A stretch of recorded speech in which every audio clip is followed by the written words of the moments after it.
Comparing internal and external assurance providers. Remember, internal, they're always there, but they're always costing. External, they're not there except for when you call on them. They're not there immediately. And when you do call on them, they tend to be expensive. So let's look at the advantages of the internal. Ability to secure systems instantly, internally. They're there, they work inside, they know your stuff. Availability of personnel in an emergency. They're there, they're available. Control of sensitive data.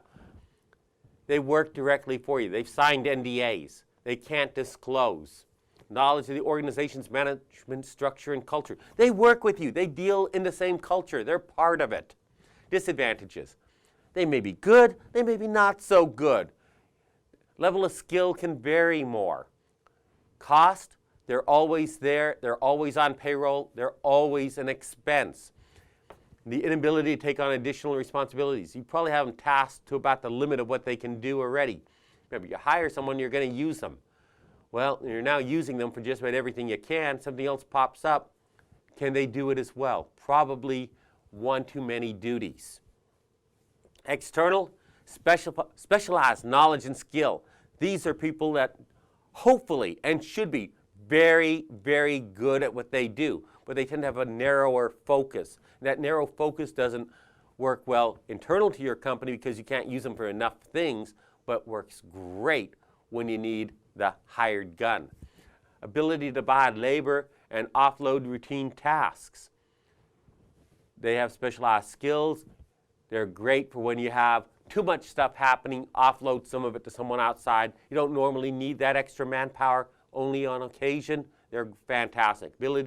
Availability of additional services, things that you don't normally have, skill sets you don't have in-house, you hire them in as needed.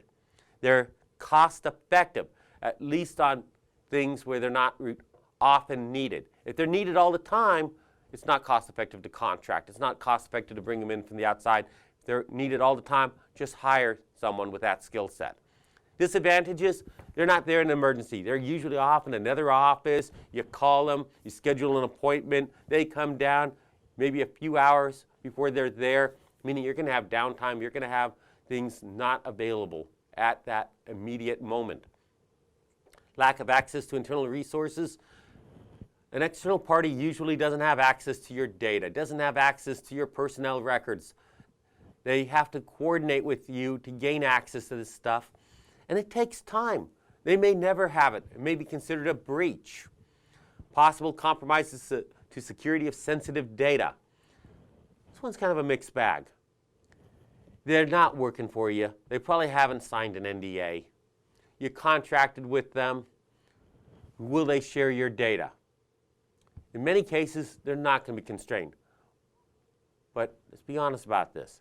If they're working with you, there's probably an ethical relationship, an ethical component that says they cannot share your data. And some industries regulate. They cannot share.